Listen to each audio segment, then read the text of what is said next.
आ जाए अम्मी, इधर आए बैठे। सादिया मेरी जान, जुनैद की कॉल आई थी। उसने कहा है कि नसरीन खतरे से बाहर है। तुम्हें परेशान होने की जरूरत नहीं, खुद को संभालो अब। शुक्र है उसकी जान बच गई।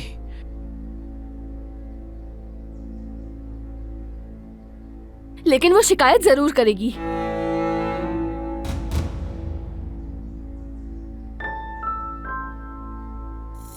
काला,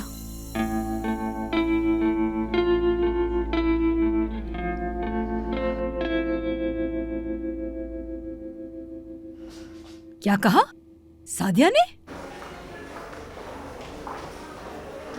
क्या इसके पीछे सादिया थी? क्या आपको नहीं मालूम था? मुझे कैसे मालूम होता? हाँ, जब मैंने तुम्हें खून में लथपथ देखा मैं समझी तुम मर चुके हो।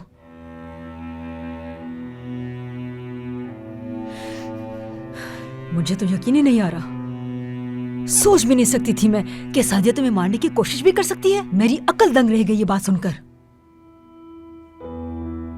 वो तो शुक्र है कि खुदा ने तुम्हारी मदद की,